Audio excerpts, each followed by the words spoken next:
Charleston, 1849, a city of gas lamps and whispering streets, where the wealthy sipped Madeira on balconies, while the enslaved labored in shadows. Beneath all that elegance ran veins of cruelty, veins that pulsed strongest within the great houses along Meeting Street, none more notorious than the estate of Judge Alistair Pembroke, a man celebrated for his sharp rulings in court and his lavish feasts at home. Yet those who crossed his iron gates never forgot the smell of the place. Candle wax thick with blood memories, silver polished by trembling hands, wood floors gleaming with a polish mixed from ash and lye carried on the backs of those who had no voice. On a suffocating summer night in July, Pembroke prepared to host his grandest celebration yet, an evening of opulence meant to cement his standing among Charleston's elite. The guest list read like a ledger of power. Judges, planters, merchants, politicians, men and women who believed themselves untouchable. They came draped in silks, their carriages gleaming, laughter carrying through the humid air as they stepped into a house lit like a cathedral. But what they did not know, what not one of them could have imagined, was that the very meal set before them had been laced with death. Louisa stood in the kitchen that night, her face calm, her hands steady as they arranged dishes upon platters. She had served Pembroke's household for over 2 decades, trained by a mother who had been taken from the Carolinas to the islands and back again, carrying knowledge that was both culinary and medicinal, knowledge of plants that healed and plants that destroyed. Those who knew her whispered that Louisa's eyes held storms, storms of grief, storms of vengeance, storms that had been gathering silently across years of loss. By the time the last candle guttered in the dining hall, 29 souls who had tasted her feast lay wide, thing, choking, their hands clutching at their throats, their eyes wide with terror, servants rushing helplessly, guests collapsing on embroidered chairs, their final cries echoing off marble walls that had once stood for wealth and permanence, but now sounded only of ruin. The city would remember this night as Charleston's Black Feast. But what few dared to ask was why Louisa had chosen this night, this gathering, this method, and what darker truths she carried with her into that final act of silent defiance. Truths that reach far beyond one household and into the hidden architecture of America itself. Louisa had not been born to silence. She had been born to a mother named Annika, taken from the low-country marshes in the final years of the 18th century. A woman who still sang songs in a tongue most could not understand, songs carried from Africa to the islands and back again, a tongue that Charleston society dismissed as superstition, but which carried secrets older than their churches. Her father was never named, never written into any record, only remembered in fragments of stories, a man who resisted one night and vanished the next.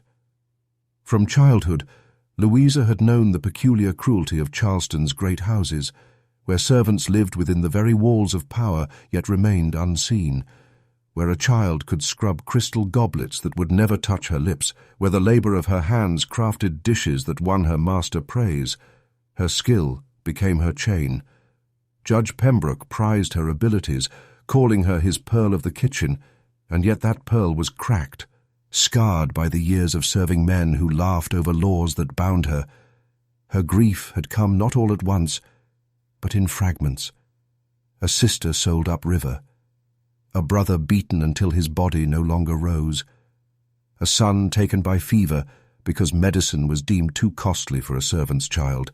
Each loss became another stone laid upon her chest, pressing, crushing, until silence was the only language she could trust. But silence does not mean absence. Silence can be a chamber where memory sharpens, where bitterness turns to precision. Louisa's silence was not empty. It was fertile ground. From it grew her knowledge of roots and herbs, of berries hidden in marsh and vine. She knew which could soothe a cough and which could still a heartbeat. She watched as Judge Pembroke's guests grew fat and careless, boasting of fortunes made on backs bent in fields. Men who judged others yet carried filth upon their souls. Omen who draped themselves in silks while turning away from the screams that drifted through the quarters. It was in these silences that Louisa began to form her design, not in sudden fury, but in slow, deliberate patience, for vengeance in her world could never be rushed. It had to be arranged like a supper, course by course, detail by detail, until the table was set, not just with food, but with fate. Charleston would one day whisper that Louisa had conjured the devil into the kitchen. But the truth was simpler and far darker. She conjured only memory. And memory, when sharpened into a blade, cuts cleaner than any steel. Judge Alistair Pembroke was more than a man of law. He was a man who built his reputation on the performance of justice, a justice that was always sharpened against the necks of those who had no defense. In Charleston, his name carried weight. His verdicts were spoken of as final, his dinners as legendary. Yet the truth behind those evenings was not merely indulgence. It was theatre. Cruel theatre played out in polished halls where suffering was entertainment. The Pembroke house stood 3 stories tall, its windows catching the sun by day and reflecting lantern light by night. To the city, it was a palace of refinement, but to those within its kitchens and quarters, it was a tomb, for Pembroke believed, much like others of his class, that discipline was not private correction, but public instruction, and so his suppers often coincided with punishments delivered in the courtyard, a place where laughter mixed with cries, where the breaking of a man's body was followed by the pouring of wine. Guests remembered the meals: roasted pheasant glazed with molasses, oysters drawn fresh from the harbour, sweet cakes soaked in rum. Yet what made the evenings unforgettable was the spectacle: a servant bound, a lash striking flesh as goblets clinked. Pembroke explained these demonstrations as moral lessons, claiming that order was maintained through fear, and the guests nodded, their faces glowing in the lamplight as they indulged both appetite and cruelty. Louisa prepared every dish while hearing the screams, her hands steady even as her mind fractured. She knew the timing of each punishment. She heard the rhythms of pain as though they were part of the evening's score. Her skill became a curse. For every elegant platter she carried into the hall was placed upon a table where agony was currency. The Pembroke children, raised in this theatre, learned early that laughter and violence. She could share the same breath. They passed by Louisa in corridors, their shoes polished, their eyes cold, carrying the casual cruelty of the wealthy like another inheritance, and each time Louisa looked upon them, she remembered what had been taken from her. The house itself seemed to breathe with these memories, its walls soaked with centuries of whispered commands, its floors groaning under the weight of secrets. And Louisa, moving through its corridors like a shadow, began to understand that if the house fed on pain, then one night she would feed the house something it could not digest. Beneath the Pembroke estate stretched a kitchen garden, at first glance no different from any other: rows of beans, herbs for stews, patches of collards and okra. Yet Louisa knew how to see beyond what was ordinary. She walked the garden in silence when no eyes were on her, and in those quiet hours she tended to plants that most ignored, plants that healed and plants that killed. Her mother had whispered their names in a tongue that few remembered, passing knowledge that could not be written in books. She had taught her which leaves cooled a fever, which roots steadied the blood, and which berries brought the body to its knees. To Judge Pembroke, the garden was a place of domestic order, but to Louisa it was a library of vengeance, each plant a page, each root a letter, waiting to be arranged into a language the powerful could not read until it was too late. At the far end of the plot, where shadows fell longest, Louisa grew oleander, its blossoms white and innocent to the untrained eye, but its sap held a poison that stilled the heart with frightening precision. Near the marshland just beyond the estate's fence grew water, hemlock. Roots twisted like the bodies it would convulse, and along the hedgerows sprouted castor beans, seeds glistening dark as if warning those who touched them. These were her arsenal, silent weapons hidden in plain sight. Each morning Louisa clipped herbs for sauces and soups, thyme, parsley, basil, her hands calm and methodical. But at night she slipped into the garden again, harvesting small amounts of the forbidden plants, drying them carefully in the kitchen's smokehouse, grinding them into powders so fine they could vanish into stews without trace. She practiced in secret, feeding small portions to stray animals, watching the way their bodies twisted, measuring the hours between the swallow and the silence, her eyes recording every detail. Like scripture, this was not rage without thought, it was discipline. The same discipline Pembroke preached but twisted back upon itself. Louisa was constructing a supper not of indulgence but of judgment, a table where every dish would carry more than flavor. Each bite would be a verdict. By the time the invitations were sealed and carriages prepared, Louisa's plan was already ripening like fruit. She moved through the house with the same calm expression she had always worn. But within her hands, her powders, her roots, her deadly harvest, waited for their place upon the silver trays of Charleston's final feast. Charleston stirred with anticipation when Judge Alistair Pembroke announced his midsummer supper. The invitations, embossed with gold lettering and sealed in red wax, travelled through the hands of carriage drivers and errand boys into the parlours of the city's most powerful. Within a week, the gossiping circles of Broad Street buzzed with expectation. Ladies whispered about gowns imported from Paris. Men speculated about the quality of wines rumoured to have come from the cellars of Spain. On the evening itself, the carriages lined Meeting Street in a procession of wealth, wheels gleaming with brass fittings, horses dressed with plumes. The city's less fortunate stopped to watch as Charleston's aristocracy descended. Silks brushed against stone steps. Jewels flickered like small flames in the gaslight. The air thick with perfume and the sound of laughter that rang sharp against the night. Inside the Pembroke estate, chandeliers blazed with hundreds of candles, the dining hall dressed like a cathedral of appetite, long tables clothed in linen, silver polished until it blinded the eye, crystal glasses standing in neat ranks waiting to be filled with claret and champagne. Portraits of Pembroke ancestors stared down from the walls, men in powdered wigs whose stern eyes seemed to approve of this theatre of power. The guests arrived like royalty. Judge Nathaniel Cole, known for condemning runaways without trial, entered with his wife draped in sapphire silk. Colonel Bradford Harlan, a planter whose fortune rested on the backs of 300 enslaved workers, strutted like a cock through the doorway, his laughter booming. Beside him walked Reverend Malachi Dunbar, a man of the cloth who thundered in church about obedience while feasting in private on indulgence. Each guest carried with them a reputation for cruelty veiled as respectability, and each took their place at the table with pride. Louisa moved quietly among them, her head bowed, her tray steady. She did not need to look into their faces to know them. She had studied their habits, their appetites, their weaknesses. She knew which hand Cole favoured when he lifted his glass, how Harlan stuffed meat into his mouth without chewing, how the Reverend lingered over sweet puddings. She knew them as hunters know prey. The hall swelled with conversation, with boasting, with toasts raised to empire and order, none of them aware that each laugh, each careless sip, brought them closer to a darkness waiting within the very dishes they praised, a darkness prepared with patience by the silent woman who moved like a shadow between their seats. The clamour of silver against porcelain echoed as the first platters were carried in. Louisa led the procession of servants, her hands steady beneath the heavy tureen of spiced turtle soup, the aroma rich with nutmeg and sherry, a scent so indulgent it masked the faint bitterness that lingered just beneath. Guests lifted their spoons with eager anticipation, their hunger sharpened not only by appetite, but by the thrill of being seen at Judge Pembroke's most coveted table. Conversation roared around the hall.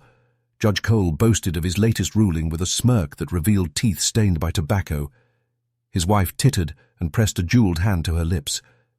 Colonel Harlan leaned across the table, recounting tales of his plantation, laughing at the thought of men bent double in fields that were not their own, his booming voice loud enough to rattle the glasses. Reverend Dunbar offered a sanctimonious prayer between courses, his words oily, praising Providence for abundance, while his fingers twitched toward the next dish. Louisa's shadow passed from seat to seat, ladling soup, pouring wine, her expression unreadable, her silence mistaken for obedience. She knew the timing of each gesture, the subtle blending of powders, the measures too slight to be detected by sight or smell, a science perfected through patience and memory. The guests slurped, praised, demanded more, their arrogance so complete that none imagined the very hand serving them carried their undoing. Yet a small crack appeared in the spectacle. Mrs. Pembroke, radiant in emerald satin, paused with her spoon halfway to her mouth, her brow furrowed. She pressed her hand lightly to her throat as though something sharp caught there. A guest beside her laughed it away as a swallow gone wrong, and soon her hesitation was forgotten beneath the din. The second course arrived, roasted fowl drenched in Madeira glaze. The meat tender, the scent intoxicating, forks pierced flesh, juices spilled onto plates. Colonel Harlan devoured his portion greedily, grease slicking his fingers. Yet after a few bites he dabbed at his temple. Muttering that the hall felt warmer than before, he fanned himself with a napkin as others chuckled at his complaints. No one noticed. Louisa's eyes flicker briefly to the sweating colonel. No one caught the faintest curve of her lips before it vanished again into stillness. She moved as if the night belonged to her alone, as if the laughter of Charleston's elite were already the echoes of ghosts waiting to be named. The laughter still rang, but thinner now, strained at the edges, as the third course was unveiled. Platters of oysters and spiced quail, the air thick with butter and cloves, crystal glasses refilled with Bordeaux, so dark it looked almost like blood in the candlelight. Louisa poured with a steady hand, her gaze lowered, though she caught every flicker of unease crossing the faces around her. Colonel Harlan, whose boasting once roared loud enough to rattle the rafters, now sat with his shoulders slumped, beads of sweat clinging to his brow. He lifted his glass to mask the tremor in his hand, yet the ruby wine sloshed over his cuff. His neighbor smirked and called him a man too weak for strong drink. Laughter rippled, but it died quickly as Judge Cole cleared his throat with a sound more like a choke. His eyes watered as he forced down another spoonful of soup left cooling before him. Mrs. Pembroke, radiant only an hour before, fanned herself furiously. Her skin flushed an unnatural red. She whispered to her husband. But he waved her off with irritation, unwilling to appear weak before his peers. At the far end of the table, Reverend Dunbar dabbed his lips and muttered that the meat seemed spoiled, that perhaps the fowl had turned in the August heat. Yet he reached again for his fork, unwilling to surrender pleasure, even as unease tightened his jaw. The conversation faltered. Silences stretched longer between bursts of chatter. Chairs shifted uneasily. Glass stems clinked against plates with nervous rhythm. And still the food kept arriving. Pies dense with molasses, cakes soaked in brandy. Louisa's steady hand presenting them one by one. Her movements so precise, they drew no suspicion. Then, like the first drop before a storm, Mrs. Pembroke's emerald fan slipped from her fingers and clattered to the floor. Her body swayed, her lips parted as though to speak, but only. A dry rasp escaped. Her husband caught her arm, shouting for a servant. Yet even as his voice cracked the room, 2 seats away, Colonel Harlan pushed back his chair, retching into his napkin. A chill swept the hall. Though the fires still roared in the hearth, unease shifted into something sharper, a silence thick enough to choke, and for the first time, the guests of Charleston's finest supper looked upon one another not as allies in power, but as witnesses to something they could not name, something that had already begun to claim them. The dining hall erupted in confusion, not with the sound of conversation, but with the sharp scrape of chairs against the polished oak floor. Mrs. Pembroke collapsed into her husband's arms, her fine silk gown crumpling as her body convulsed, her pearls snapping loose and scattering across the floor like bones rattled from a coffin. Her husband shouted for water, for a doctor, for anyone. But his voice broke into panic as he too clutched his stomach, his jaw tightening as if bitten by fire from within. Colonel Harlan, the war hero who once bragged of survival through cannon smoke, now staggered to his feet, knocking his wineglass into shards, crimson liquid bleeding across the linen like a wound spreading open. His face turned ashen, sweat dripping like rain down his temples. He stumbled, then fell heavily against the table, the feast trembling beneath his weight, dishes sliding and crashing. At the center of the table, Judge Cole attempted to rise, to demand order, but his words dissolved into a gag. His hands clawed at his collar as though something unseen squeezed the life from his throat. Reverend Dunbar's voice rose in desperate prayer, his words spilling over themselves, yet even as he called on heaven, his own lips frothed white, the prayer breaking into coughing fits that spattered his vestments with bile. The younger guests rushed for the doors, but the heavy locks sealed them inside, the bolts drawn by order of their host earlier in the evening to ensure no one disturbed the banquet. Now those same locks turned the hall into a tomb. Fists pounded against the wood. Nails scraped the panels, their shouts rising in pitch. But the great house gave no reply. Servants darted between the fallen, bearing basins and cloths.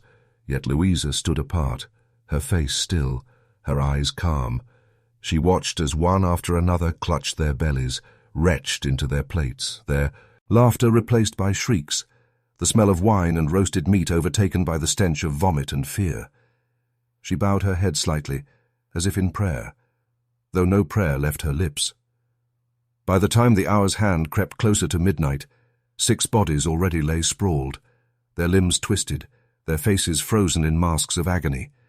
The others dragged themselves along the floor, their gowns and coats stained, their voices hoarse with screams. The banquet had become a slaughterhouse, and still the feast was not yet finished. The hall had ceased to resemble a place of dining. It was no longer a chamber of silverware and chandeliers, but a pit of groaning bodies and clawing hands. The smell of roasted lamb and sugared pears dissolved beneath the reek of sweat, bile and blood. Cries rose from every corner. Voices cracked into screams, each one sharper than the last. Young Lydia Cates, barely 16, staggered toward the door, her lace gown torn at the hem, her hand raw from pounding at the iron lock. When she realized the bolts held fast, she turned on the nearest servant, seizing him by the collar, her shrill voice demanding he open it. When he shook his head, trembling, she struck his face with the back of her jeweled hand, her fury born not of cruelty but of terror. Yet before she could strike again, her knees buckled. She vomited down the front of her dress, then collapsed beside the door, twitching like a marionette with its strings cut. At the far end of the table, Dr. Remsen tried to assert control, barking orders with the confidence of a physician. He called for vinegar, for herbs, for clear air, but his words drowned in the chorus of moans, and when he reached for his satchel, his own hands shook so violently that his vials slipped from his grasp and shattered on the floor, the sharp scent of camphor rising uselessly into the choking air. The Pembroke sons, wild-eyed with fear, tore at the shutters, trying to pry them open with bare hands. One shattered the glass with a chair. But instead of escape, the night air only carried in the wail of the wind, their lungs too weak to climb. They fell back into the hall, lacerated and bleeding, their panic feeding the others like fire in dry grass. One guest accused another of poisoning the wine. Voices turned to accusations, fingers pointed, and in their frenzy knives were drawn from the table, once meant for carving venison, now flashing in desperate hands. One man lunged, another screamed. The table tipped, dishes slid in heaps onto the floor, the fine porcelain shattering beneath trampling feet.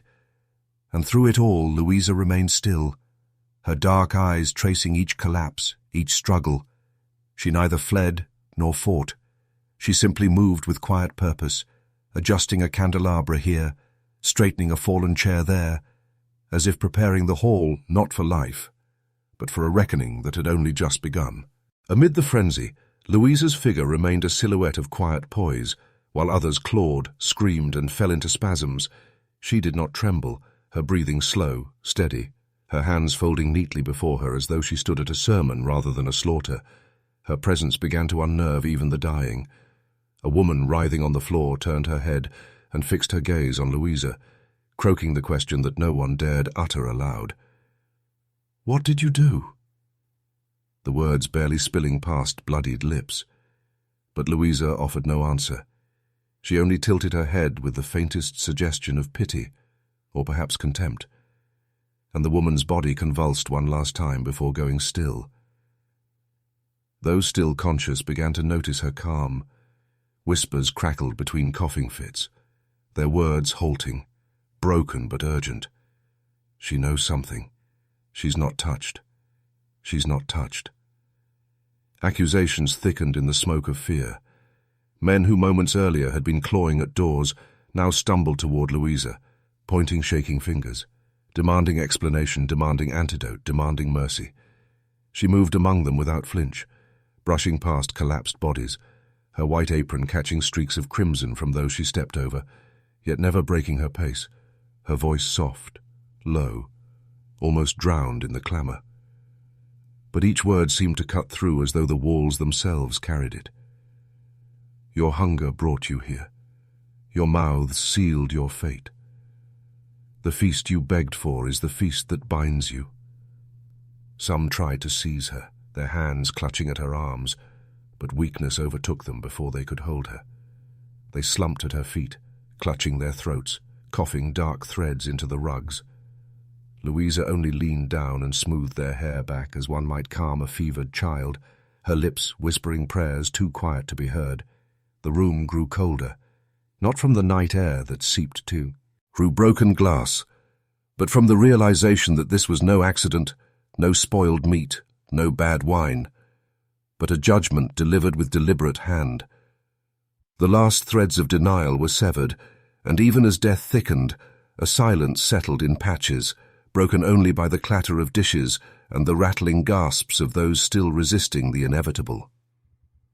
Louisa stood at the head of the toppled table now, her dark eyes steady, the hall around her a cathedral of ruin, and though her lips never curled into a smile, her stillness bore the weight of victory, as though she had waited her entire life for this single night. The banquet hall was nearly still now, only the occasional rattle of a glass falling from limp hands, only the thud of a body succumbing to silence. And yet Louisa moved as if the gathering continued, her steps precise, her eyes fixed on the head of the table where the patriarch lay slumped, face pressed against the oak, his jeweled ring hand twitching weakly.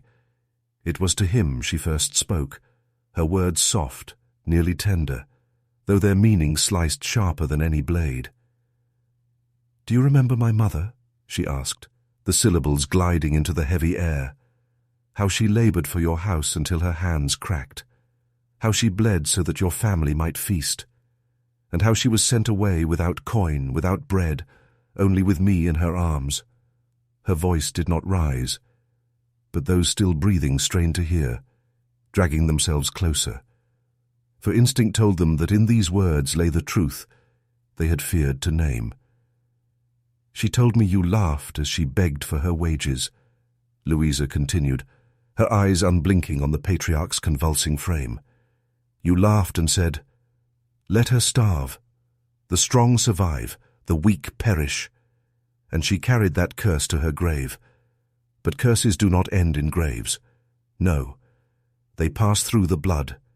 They wait, and they sharpen."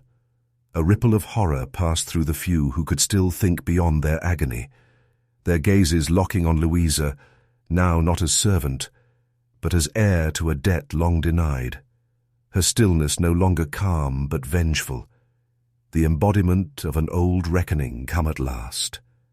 The patriarch tried to lift his head, his lips forming words that died in a cough of red. Louisa leaned closer, her breath against his ear. "Do not pray for mercy. For mercy fled this house the day you cast her out." She rose then, sweeping her eyes across the hall, across the moaning and the fading, her voice gaining strength not in volume but in certainty. "You called this a feast, but it is a ledger, every plate, every cup, every drop of wine an entry written in the blood you owed. Tonight is not murder, it is balance." And with that, the silence deepened, for even the dying seemed to understand. This was no accident, no madness, but the slow hand of vengeance moving with patience only the forgotten can endure. The firelight trembled against the walls, casting long skeletal shadows across the banquet hall, and in those shadows Louisa's figure stood like a sentinel of judgment, unmoving, yet commanding the silence, her gaze sweeping over the noble faces, each frozen in the realization that their torment was not chance, but design. "You wonder why you choke, why your limbs grow heavy," she said, her words low, deliberate, a hymn of damnation. "You believe it is for what you have done to me, but you are wrong. It is for what you have done to all of us." The survivors stirred weakly, their eyes wide, their voices caught in their throats, none daring to speak, for they knew she meant not just her mother, but generations of the broken who had passed through these doors unseen. Louisa's eyes found the matriarch, a woman still clinging to life, her pearls tight around her throat as if strangling her.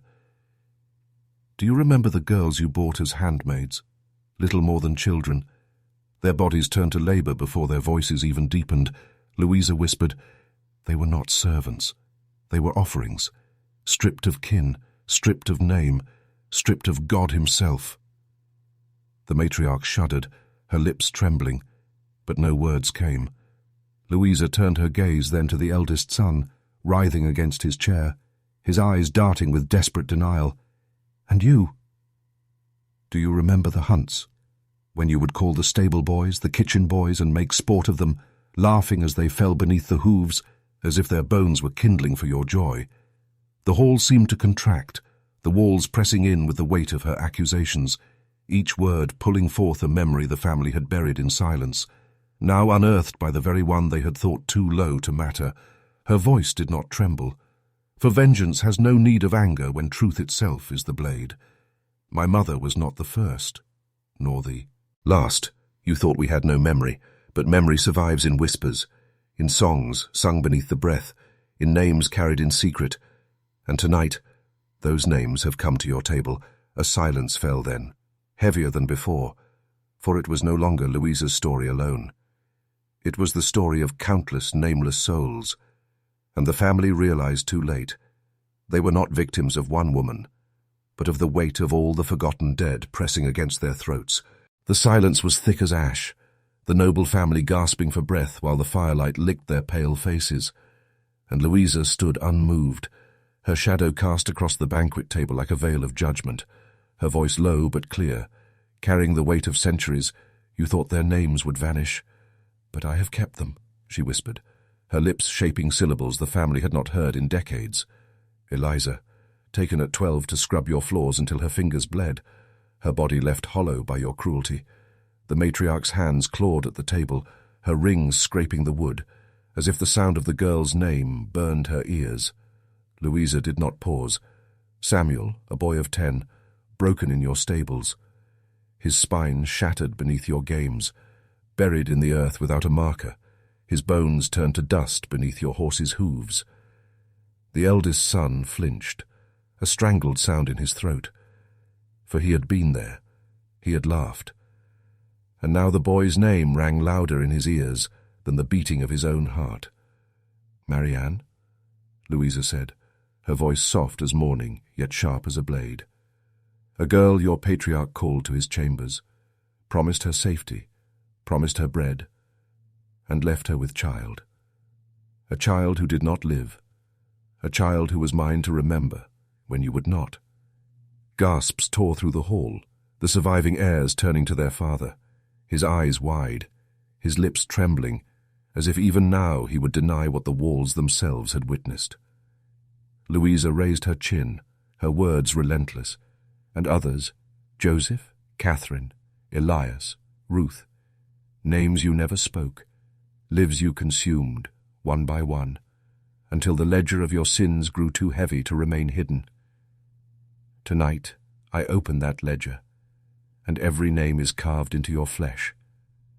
The candles flickered violently, as though the air itself recoiled at the weight of what had been spoken, and the family writhed, not just in poison, but in the unbearable presence of memory. Each name was a noose, each syllable a nail driven into their coffins, and Louisa's voice, steady as stone, became the tolling of a bell, summoning the dead to the table they had been denied in life. The noble family realized then, with a horror deeper than death, that this feast was not theirs to enjoy, it was theirs to pay, and payment was long overdue.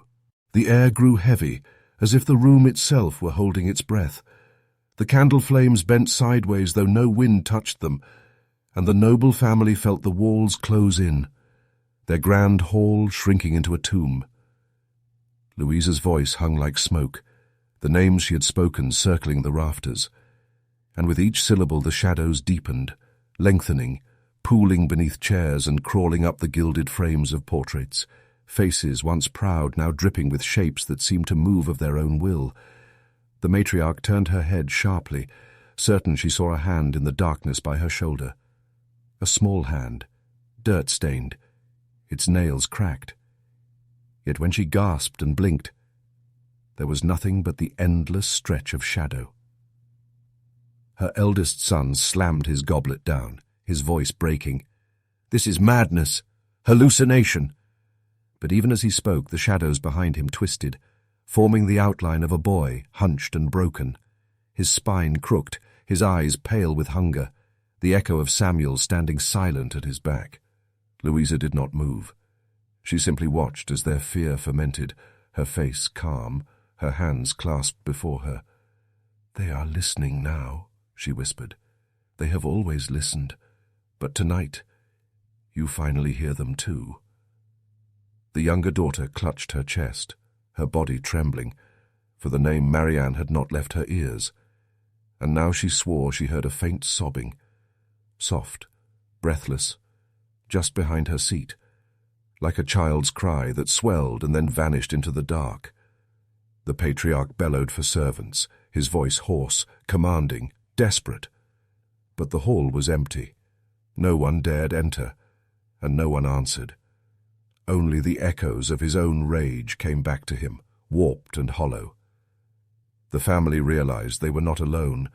Though no faces appeared in full, the room had become a theater of phantoms, each shadow carrying the weight of a forgotten soul, each silence pressing lie, a hand upon their throats.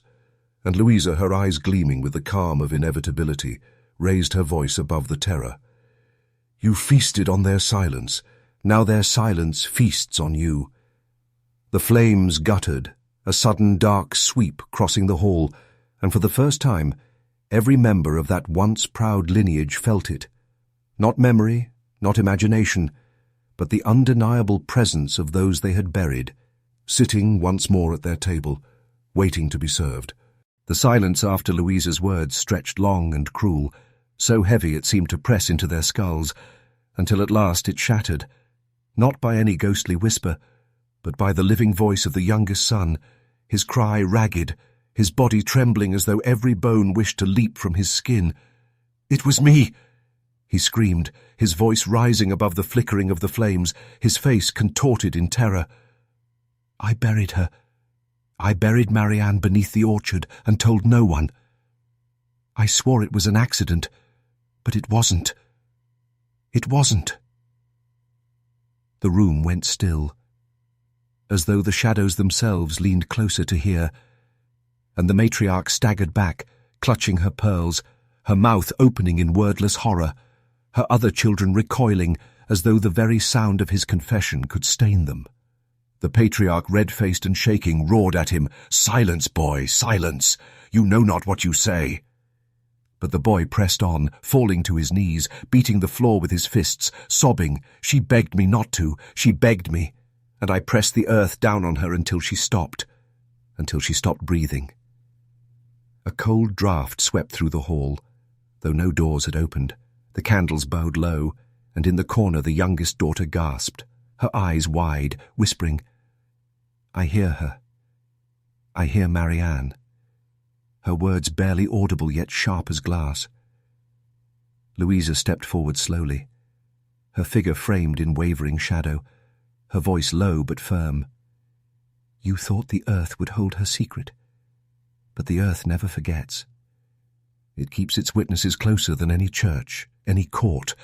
The eldest son struck his brother across the face, desperate to silence him, but the blow only made the boy cry louder, his words tumbling from him as though no force could hold them back. And Samuel, too. I knew where they took him. I saw father's men drag him to the river, and I said nothing. The patriarch lunged then, his hand raised but stopped, frozen, for every candle in the hall flared at once, throwing his shadow against the far wall. Yet his shadow was wrong, misshapen, its head bent, its arms frail, like that of a child long dead. And in that awful moment none could deny it. The dead were listening, and the first stone of silence had been broken.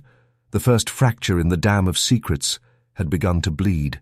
The patriarch's chest heaved, his eyes darting like a trapped beast, yet his voice rose with the authority that had once ruled every soul under this roof. "Enough of this madness. These are lies, the words of a weakling, the ramblings of a boy poisoned by grief." But even as he spoke, the timbre of his voice cracked, the sound more desperate plea than iron decree. Louisa stood unmoved, her gaze fixed on him, her face half lit by candle fire. "Is it madness, or is it memory?" she asked, her tone as soft as it was unyielding, her words cutting deeper than any accusation. The younger son clawed at the floorboards, weeping. "Tell them, father. Tell them what you made me do. You said the land must not be shamed. You said silence was our only shield. You pressed the spade into my hand and you watched me cover her with dirt. Tell them!" The eldest son roared back, his hands shaking with rage. "Lies, all lies. He seeks to destroy us." He was always weak, always cowardly, but his voice faltered when his eyes lifted to the walls where the candlelight now wavered unnaturally, forming shapes, blurred silhouettes of children too small to belong to the living. The matriarch pressed her hands to her ears, murmuring prayers, her voice rising into a broken hymn, but the words twisted, became meaningless, swallowed by the thick air of the hall. Then came the sound, soft at first, then unmistakable, the sound of dirt being shoveled, the scrape of iron against stone. Though no one moved, no one dug, and the boy wailed as if the noise clawed at his very soul. Louisa whispered, "Do you hear them? The earth remembers every spade, every burial, every silence forced upon the innocent." The patriarch, trembling now, slammed his fist against the table, but the gesture carried no power, only fear.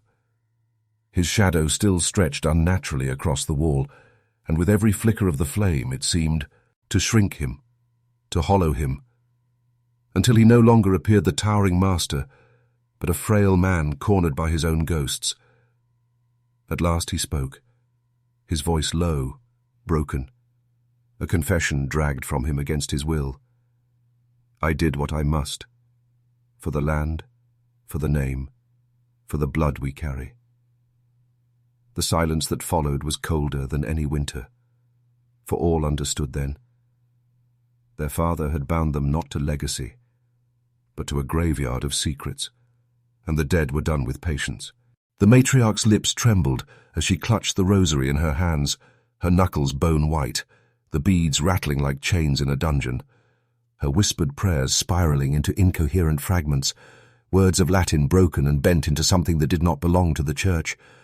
Her eyes, wide and glassy, darted from the patriarch to the children, from the flickering candles to the shifting shadows, and at last she fell to her knees, the sound of bone against wood echoing sharp and hollow. "Forgive me, forgive me, forgive me," she cried, her voice rising and falling in a chant that was not entirely human. And the eldest son flinched, his anger now wavering, as if some hidden knowledge pressed against his memory. The younger son lifted his head, his face streaked with dirt and tears. "Tell them, mother. Tell them what you saw, what you carried, what you buried in silence." Her body shook violently, as though seized by some unseen hand, and her words poured out in a torrent she could no longer dam. "I washed their faces. I dressed their bodies in linen. I kissed their brows before they were lowered into the ground. Do you understand?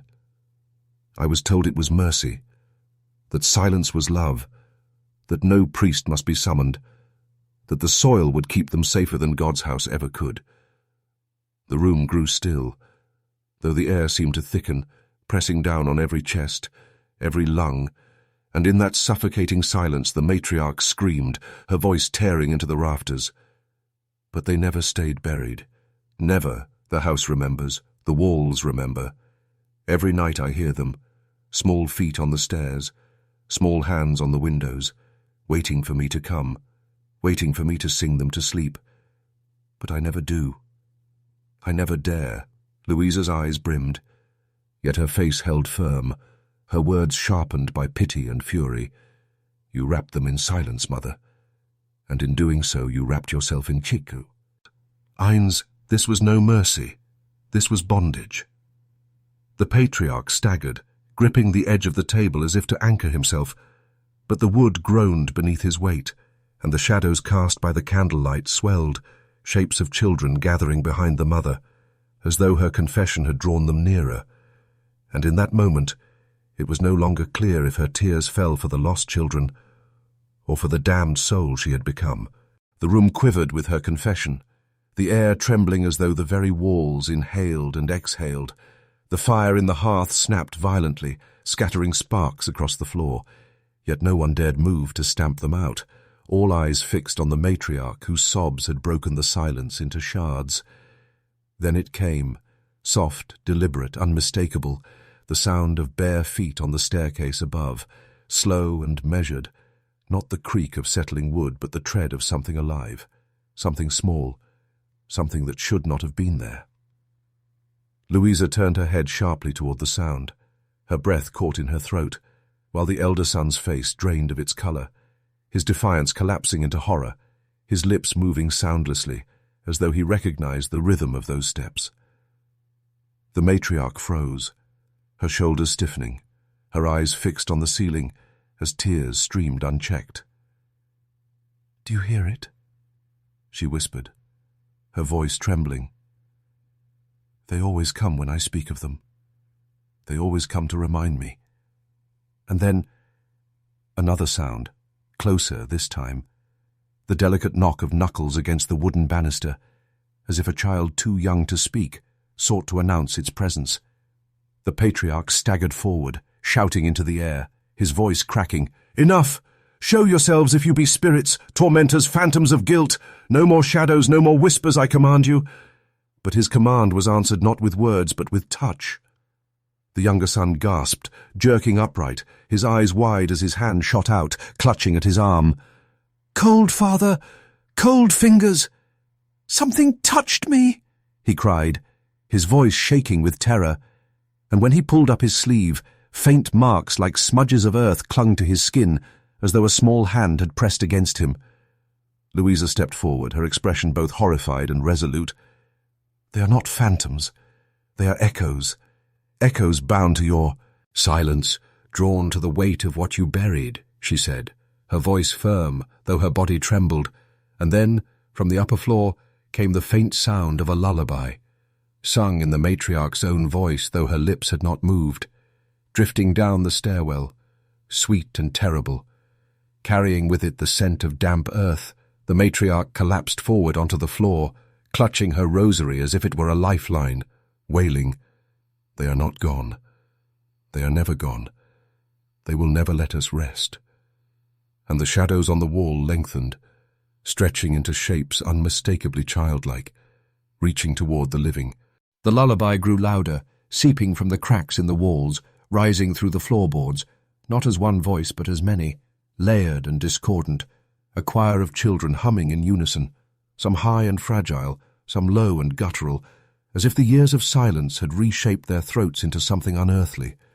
The portraits trembled on the walls, their painted eyes glistening with an unnatural wetness. And as the family and Louisa watched in frozen horror, the varnish seemed to ripple, and the faces within the frames shifted, mouths curving, first into smiles, then into silent screams, the sound of the lullaby vibrating the very canvas. The elder son fell back against the wall, his hand clawing at his chest, as if the air itself had turned poisonous. "The house, it listens, it answers them," he choked, his body convulsing as though invisible hands pressed into his ribs. The patriarch roared again, though now his voice quivered, his command faltering. "This is no house. This is a tomb that breathes with what we would not bury proper." The matriarch sobbed into the floorboards, her rosary rattling as if each bead were struck by a hidden nail, the crucifix snapping loose, clattering across the wooden planks until it came to rest at the foot of the hearth where the fire flared violently green. Louisa did not move toward the cross. She stared instead at the ceiling, her voice calm yet firm. "It is not the house that curses you. It is the bond between your silence and their longing. The walls hold only what you gave them. The echoes, the denial, the hunger."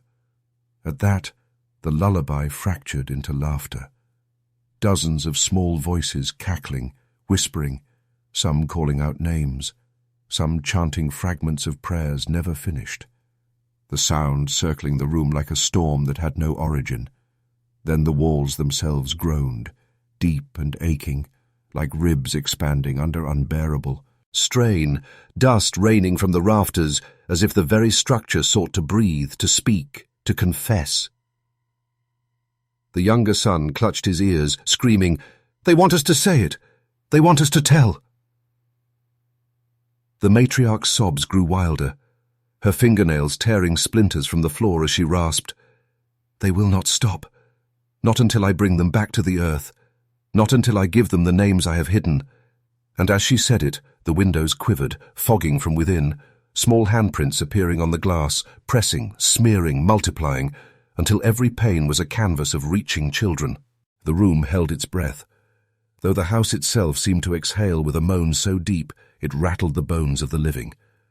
The lullaby fell into silence. The laughter ceased, and the only sound was the frantic beat of hearts and the shuddering of the timbers above.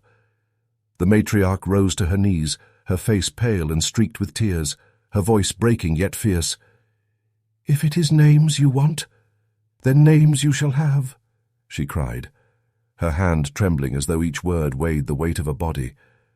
"Samuel," she whispered, and as the name left her lips, the air thickened, a cold burst rushing through the parlour like a child darting past unseen. The portraits rattled, their painted mouths gaping wider, some cracking at the seams, oil dripping down like blood.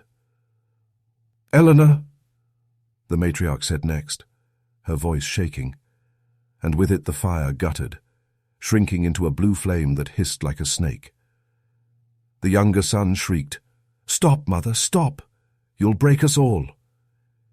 Yet his voice was drowned by a low humming, the children's voices swelling again, harmonizing with the names, as though each syllable unlocked another chain, another door. "Joseph, Rebecca, Thomas," she continued, her body jerking with every utterance, as if each name struck her from within, bruising her ribs, bending her spine. Yet still she pressed on, her voice hoarse and frantic. Louisa clutched the hearth, steadying herself against the whirlwind that stirred from nowhere, her hair whipping across her face, her voice calm but urgent. Do not stop her. Let them be spoken. Every name carried into light is a wound pulled open, and only open wounds may bleed free. The patriarch staggered forward, his knees buckling, his hand reaching toward his wife. "You cannot. You do not know what they will do once they are all called." But his protest was cut short as the walls buckled outward, a crack splitting the ceiling. Plaster are raining down in sharp fragments.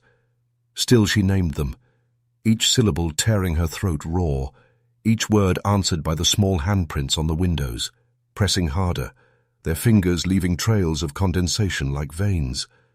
When she reached the 12th name, her rosary burst apart in her hands, beads scattering across the floor like teeth spilling from a broken jaw, the air so thick no one could breathe without choking. And then she paused, her lips trembling on the next word, for it was the one she had sworn never to speak, the name that bound them all, the one child who was never meant to be remembered. Her mouth quivered, lips dry and cracked, the name clinging to her throat like barbed wire, the syllables resisting release, as if the house itself tried to bind her tongue. The younger son fell to his knees, clutching her skirt, begging in a strangled voice, "Mother, don't speak it, not that one." His words swallowed by the rising chorus that shook the rafters like a storm tearing through the heavens. Louisa stepped forward, eyes burning with a strange calm, her voice low yet carrying through the chaos. "You must, or it will never end. Their silence will never cease to gnaw, their shadows will never leave." Her words met with a thunderous crack as the floorboards split, dust erupting upward like ash from a grave. The matriarch's chest heaved, her hand gripping her rosary's broken chain, beads cutting into her palm, blood dripping between her fingers as she forced her lips to part, her voice breaking into a scream, the name tearing from her like a birth, like a death. "Abel!" she cried, and the moment the words struck the air, the house convulsed, every wall bending inward, glass exploding outward in a shower of shards that rained like icy daggers. The portraits on the walls howled in unison, their painted eyes bleeding black as the canvases shriveled into dust. The wind roared through the rooms, not from outside but from within, carrying the sound of countless children's voices, now no longer laughing, no longer crying, but chanting that name in a rising, unified scream. The patriarch staggered backward, clutching his ears, his voice raw. "You've undone us, woman. You've torn the veil itself." His words drowned by the ceiling groaning above, beams snapping like bones, dust billowing down in choking clouds.